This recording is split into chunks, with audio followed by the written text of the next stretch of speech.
was really angry that they didn't want to give me an interview with someone in Nestle. So I came up with this, you could say, crazy idea. Okay, if they don't want to talk to me directly, then I need to talk to them. So I decided to hire a giant screen, really big one, and we drove from Germany to Switzerland with this giant truck. And I knew when we arrived to this very exclusive town in Switzerland called Vive, where the headquarter of Nestle is, I knew that we had very short window to actually put up the screen, set on the film before the police came.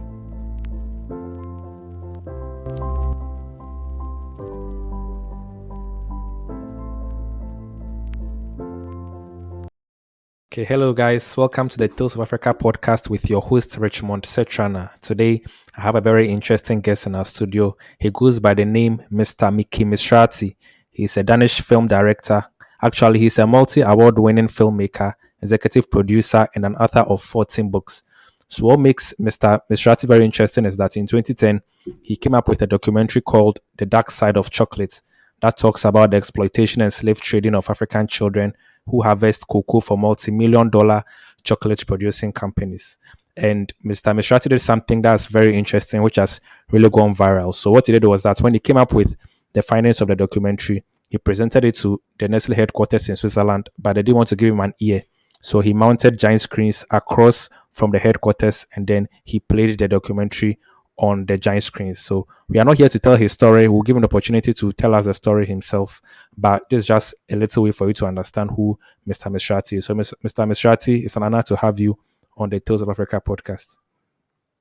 Thank you very much for letting me be part of it. All right. It's an honor to have you. So, Mr. Misrati, can you probably tell our listeners a little bit about yourself so they get to know who you are and the kind of work that you do?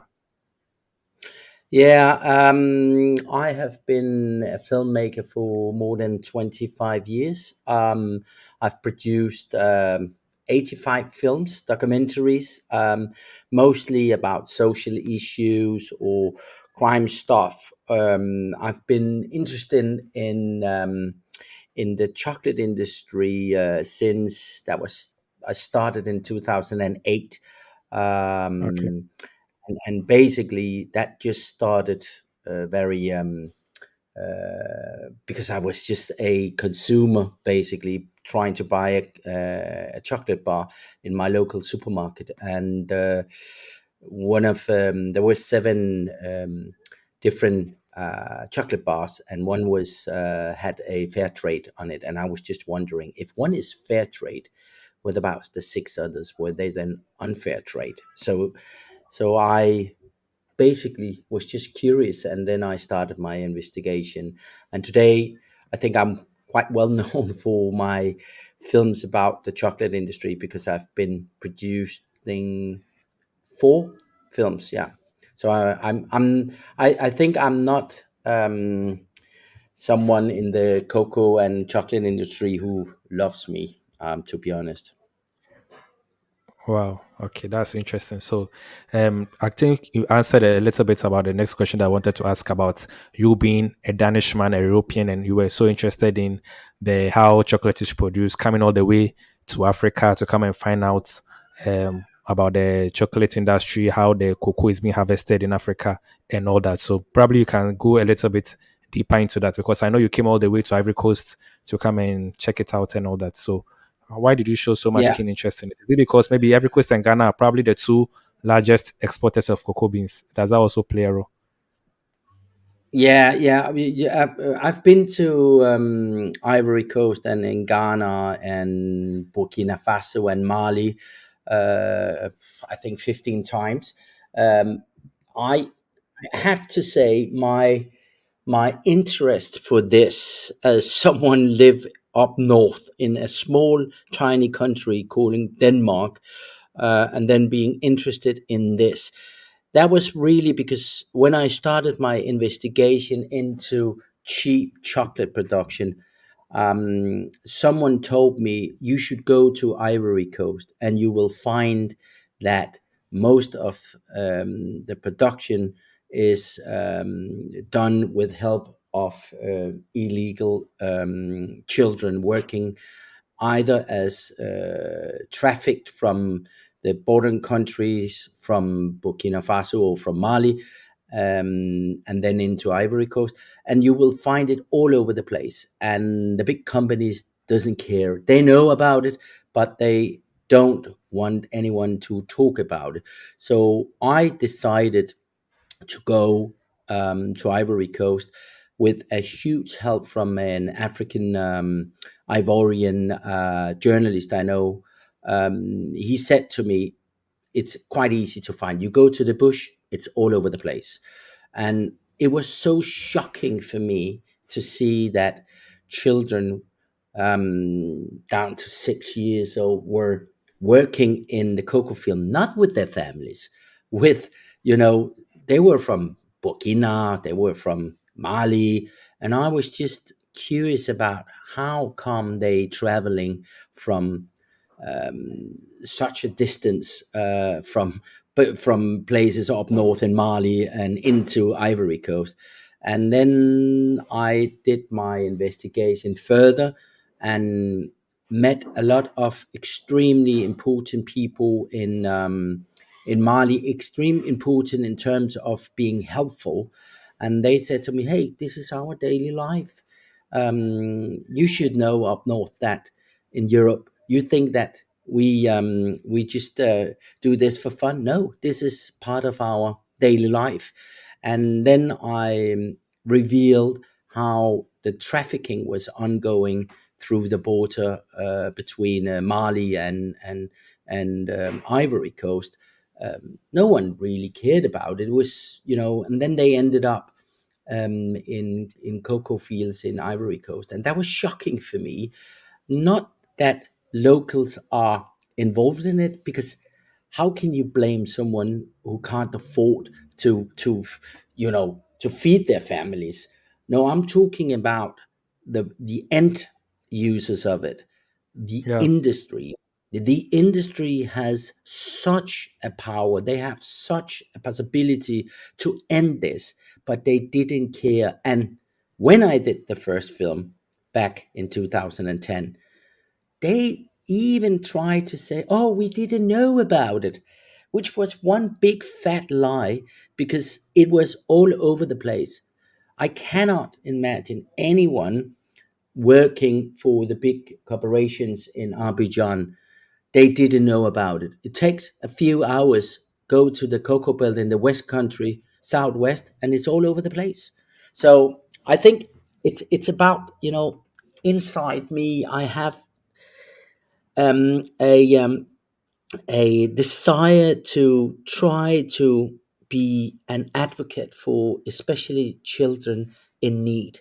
And we're Okay. talking about the most vulnerable people, children. So I want to help people from poor countries to get a better life and give the responsibility to the one who have the money. Okay. Thank you. So I'm sure these corporations they can't say they don't know, because you came all the way down No, from Denmark, right? And then yeah. you came to find this, and they have headquarters in Ivory Coast, and they can't claim that they've never visited the plantations where their cocoa is coming from. No, no, no, of course not. It's just a lie. And I think the worst part is when you know something is wrong, it just makes it even worse. For me, it's important to give this information, especially to the consumers in Europe and US, because they have the power to end this. Because the companies, they don't care. Still in 2023, they don't care. They claim they care, and they claim that they do a lot for the local communities. See, that's also one big fat lie. They do tiny stuff. They have the money. Take Nestle, for instance, the world's biggest food company. They have 250,000 employees. The revenue is so big that I can't even count to how much the turnover yearly for the company. Of course they can. It's all a matter of pushing them to realize that there is no way out, because I will chase them rest of their life and my life. Okay, so now let's talk about the parents of the children that are being trafficked. So probably the big corporations are saying, "Hey, we don't know anything about what's going on these plantations." But what about the parents? So is it like an issue of, as you are saying, is it poverty that's making the parents willingly give their children out for this child labor work on the farms, or are some of them being kidnapped, or how exactly does the child trafficking work? I think what I can only say what I have seen with my own eyes, what I have been witness to. That was from Mali and Burkina Faso. Um, Often it's local traffickers who basically has been hired by someone to try and find some really cheap labor, and they are browsing around in small villages and ask children to come to places where they can earn money, and I am pretty sure that no parents, no matter how poor you are, no parents want to give their own children to anyone.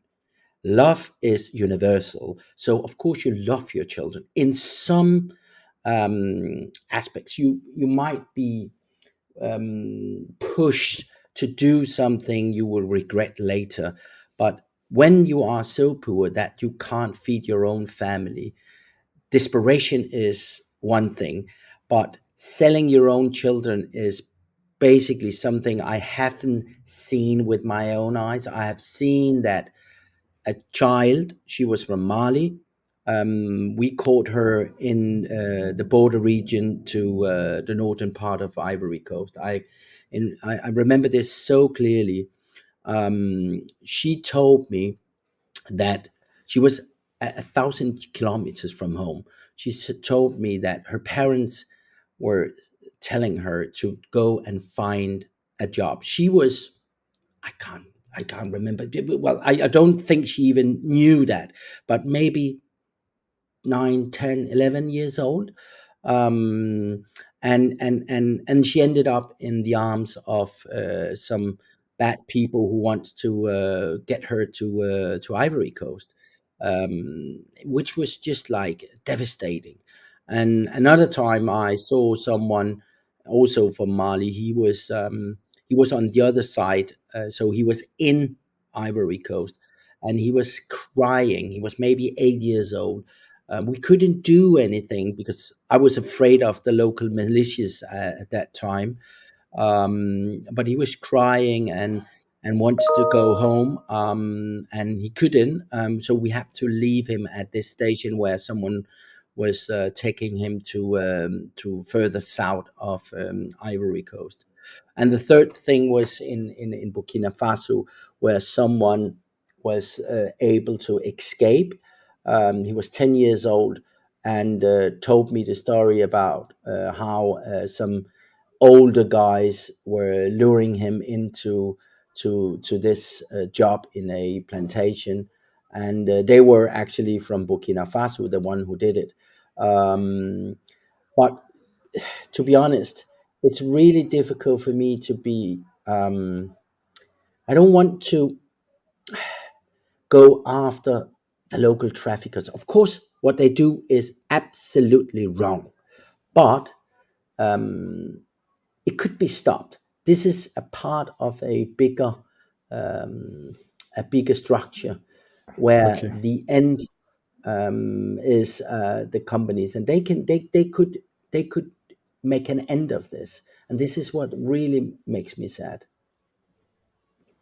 Yeah, this is a really sad occurrence. It's really sad. As you are saying, if the problem is not dealt with, the problem is systematic at this point. So if it's not dealt with at the foundation, it becomes very difficult to tackle the problem. So Mm. you spoke about how you did not want the local militia coming after you. So I wanted to ask if you faced any challenges coming across, like doing this documentary, because it's very conspicuous. Where a white man, you stand out in the Yes. community. People will be like, "What are you up to? What is this man doing here?" So how did that go about?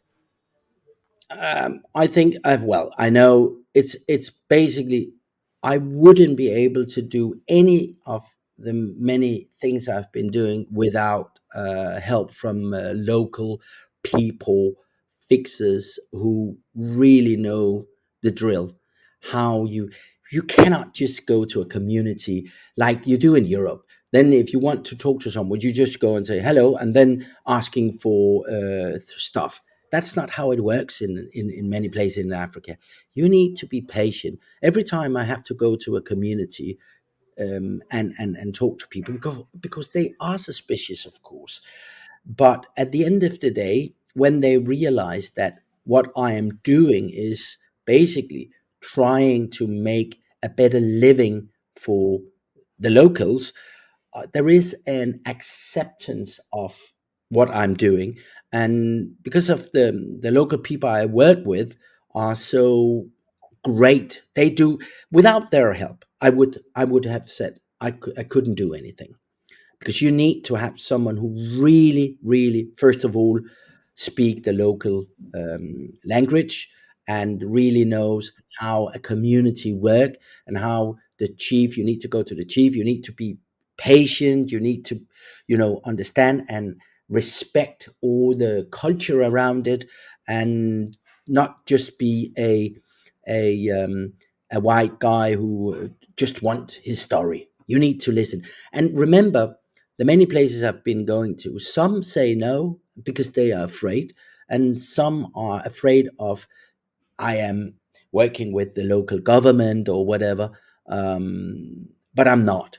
So I think it's all about being trustful, and I think the local ones I work with, really professional people, um, they trust in me, I trust in them. Because as I always say, the only currency I have in life is my trust. If you don't trust in me, I can't do anything, to change that.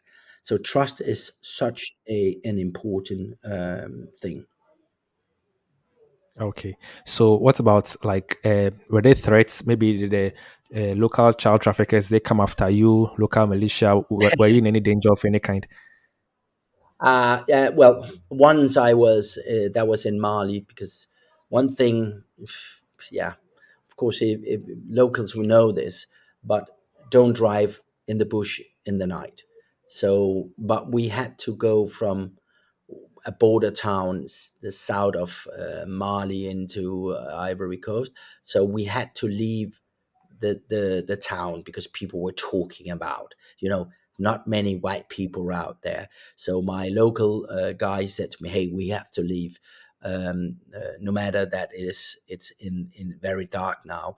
So halfway in our drive, we were stopped by local militias in Mali, and they had like big AK-47, and Mm.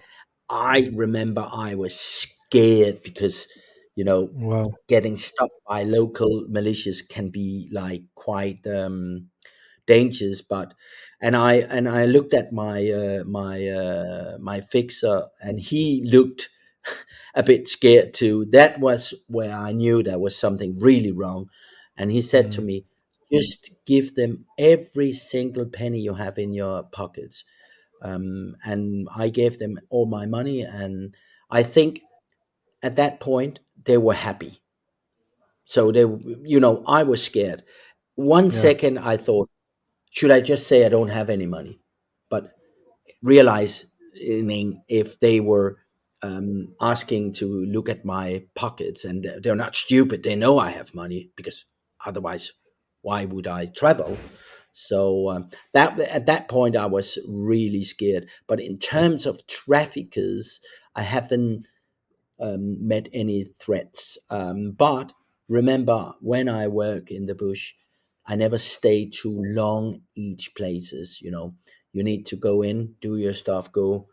and then go again, and you can always come back again, but never stay too long in any places. That's something I learned in Angola during the civil war, how dangerous it can be if you stay too long one place. Yeah. So, how long did it take you to complete the whole documentary from the time you began until it was completed? Oh, yeah, it takes 8 to 12 months. Yeah, it's a long time, and Okay. it's really expensive to do films like this, and there is lots of risks involved. Risk in terms of you never know if you get your stories. You spend a lot of time. You never know if you get what you need. But I have always been someone who takes risks in life, not stupid risks, but risks. I think if you stay safe, you're never gonna change anything in this world. You need to go an extra mile to achieve your goals. It doesn't matter what you do in life. I think if you stay safe all your life, it might be all right, but it's not going to change anything. Um, so it takes a long time to make this with a big risk, of course. Yeah. Okay, thank you for the insight. So, it took you about 12 months, a year to complete the whole documentary. I'm sure you presented your findings to the companies that claimed they didn't know about child labor and all that. So, what was their response? Probably from the um, Ivorian government, from the corporations that you presented to. What was the general response? I, the latest film I've done, The Chocolate War, which just came out last year, the first lady of Ivory Coast, Dominique Ouattara, uh, she was so angry at me. So Wow. she hired one of the big law firm in Washington D.C. in U.S. to get to come after me and try to stop the film. Um, and then they realized that the film was not produced in the U.S. but in Denmark. Then the U.S. law firm then hired the biggest law firm in Denmark to be working on behalf of the first lady, and they tried to stop the film by going to the broadcasters and do everything to miscredit me, which was surprising because the Yeah. first lady is the one who is claiming that she is the face of the fight against child labor in her own country, and then she tried to go after me. That was just so ridiculous and also a bit shocking. The good news is she didn't manage to succeed her case against me, but now I can openly tell the story about how she was trying to stop someone doing a film of how the situation in her country is. And you know what? I asked her directly through her PR manager to be on camera doing an interview to tell her about this. And she just rejected everything and came after me with lawsuits. But the good thing is, I'm not afraid of lawsuits. They can do whatever they do.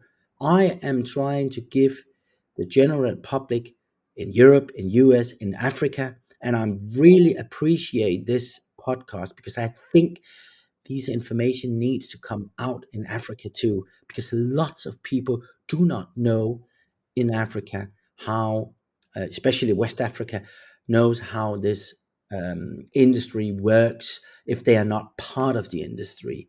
But it's corrupted. It's corrupted from the company owners all up to the top of the governments, in my opinion, and makes me sad because, of course, the first lady should really do everything to stop this. She claims she does it. She doesn't want to go on camera.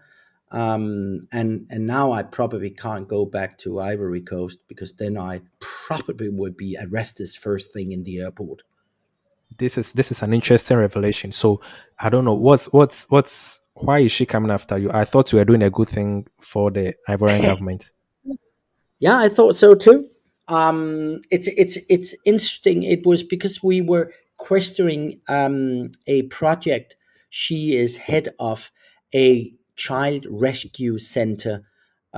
She runs a few child rescue centers, centers who actually are built to um, um, to take care of children who works in illegal in the cocoa industry. The thing is, when we visit that place that very day, it was completely empty. New school, new dorms, everything was new, but it has been open for quite a few years, and it was empty. Wow. As someone told me at the place, children should be hanging out the windows. You know, where Yeah. are the children? For me, this was just a kind of a showing off site. Um, let's just say that they have rescued a few kids, 30 or something, during a year. 30. We are talking about official numbers in Ghana and Ivory Coast. 1.56 million children are working in the cocoa industry. They don't go to school. They are the same as illegal child labor. And then we are not talking about the trafficked one. We are talking about the Ivorian one only. So, so saying that they are doing a good job, I, I'm still waiting to see that happen.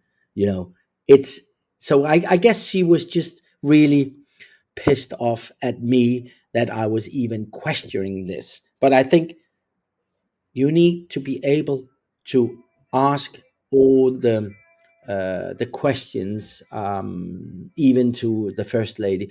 Now she is claiming that she is fronting this issue in her campaigns and yeah, in very officially basically.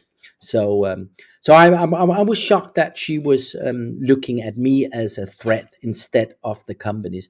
Maybe, and I'm saying maybe, the reason why she doesn't want to go after the companies is because they pay a lot of money. They are a big part of the country. Imagine Cargill and Nestle. They are giant. They are some of the biggest chocolate manufacturers and Yeah. buyers in the world, and they spend a lot of money in the country. So maybe it's because the first lady doesn't really want to do much about it. I don't know. I'm just guessing. Yeah, that makes sense. That makes sense. So you seem like a very bold, audacious person. So that also brings us to our next question about you mounting giant screens across Nestle's headquarters in Switzerland. Can you tell us about that? Yeah. Yes. The reason why I was really angry that they didn't want to give me an interview with someone in Nestle. So I came up with this, you could say, crazy idea. Okay, if they don't want to talk to me directly, then I need to talk to them. Okay. So I decided to hire a giant screen, really big one, and we drove from Germany to Switzerland with this giant truck. And we I knew when we arrived to this very exclusive town in Switzerland called Vive, where the headquarter of Nestle is. I knew that we had very short window to to actually put up the screen, set on the film before the police came. So you know it was really stressful, but we managed to do it. And like 10 minutes in the film, police were coming to the site and asking who is in charge of this. And I had to raise my hand and say, it's me. I was there with my cinematographer and all the operators for the screen. And he said, is this a film pro Nestle or against Nestle? And I said, her, well, this is a film for the children of Africa. And he said, you're not allowed to do this. So give me your passport. I gave him my passport. And he said to me, unless you are taking down this right away, you will get arrested. And I can tell you, you are not allowed to come in this canton, which is the region in Switzerland. So we managed to do what we were looking for and got this extra, where the police were asking, in my opinion, a really stupid question if it was against or pro Nestle.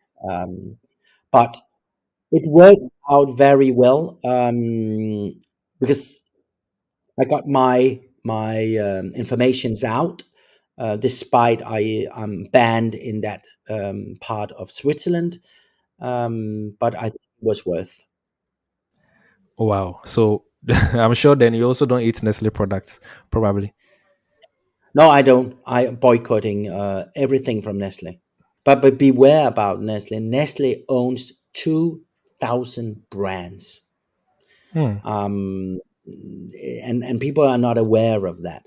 So 2,000 different brands within food, chocolate, water, soft drinks, whatever it is.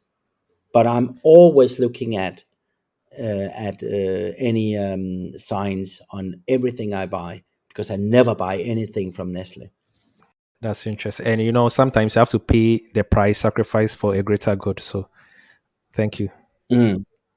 It's been about 11 years since the documentary was published, at least on YouTube. I checked it out on YouTube. It has about 2.5 million views on YouTube. That's quite impressive. So, what will you say has been the impact of the film aside from its impressive YouTube views? I think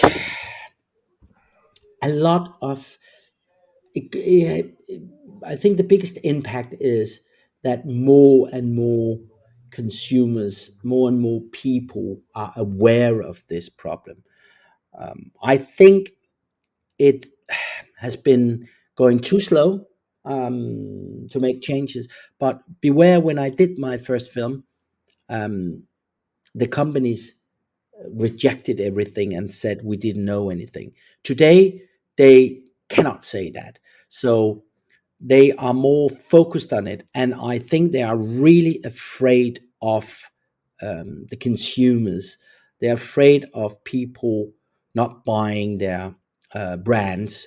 Mm, So I think the biggest impact is has been or is the fact that more and more people are aware of chocolate might be produced by child labor or child slaves, which is even using the word in 2023 is just making me angry. How dare you produce anything by child slaves? I'm just like, this is so surreal for me. And as I said so many times, I do not understand why the first thing they should do when they get up in the morning is, we need to stop this. And they can, but they don't want to. So I think I continue my battle against the giant chocolate industry. Um, and I think podcasters like you do, or any locals who actually is also spreading the information is what the industry is afraid of. So it's interesting that you, a foreigner, will come to Africa and stand up for something as great as this, and even get yourself probably banned from Ivory Coast, banned from some parts of Switzerland. It's interesting, and it seems a lot of Africans are here. We are oblivious of what is going on, or we don't even care about it. So I don't know. What do you have to say about that? What can you say to spur Africans on, to also motivate relevant authorities and consumers to stand up for the things that you are standing up for in the cocoa industry? No, I think there are like a few really interesting people I've met in Ghana, in Mali, in Burkina, in Ivory Coast who really try to do things. There are locals who are not just closing their eyes. But the thing is, it's so difficult with the media situation in many African countries where it's not like open and free media. Okay. But there is a giant change now that people Okay. can do their own media, and I think spreading it in information in online is a way, and I cannot stress enough how important it is that young Africans are standing up, raise them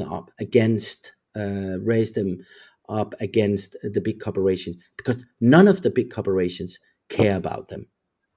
They don't care.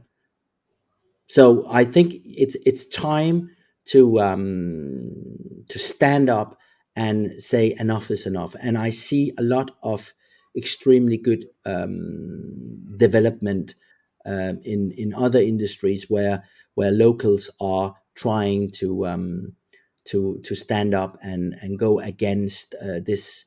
It's colonial, basically, because this is Mm, what it was. Why is it that it isn't African companies who makes the chocolate? Why is it yeah. it has to be Swiss or US companies? I know a few African chocolate makers. They're really good. One in Togo, he is doing a brilliant job. He's Togolese.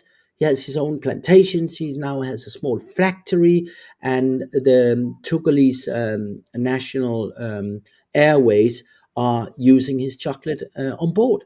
This is the way the African needs to take control of their own raw material, make businesses and sell it to abroad. Thank you so much. I think you've given us a lot to ponder on, a lot to chew on. Thank you so much, Mr. Misrati. I think our time is up. It was an honor, a great privilege to have you on the Tales of Africa podcast. I am sure our listeners have also picked a thing or two from what you've said. You've also motivated young Africans who want to be challenged by the status quo, be challenged by systemic oppression, systemic problems, to also sacrifice themselves for a greater good. So thank you so much to our listeners. This has been a Tales of Africa podcast. Follow us on Facebook, on Twitter, Instagram, on YouTube, Tales of Africa. We'll catch you another time. Bye bye.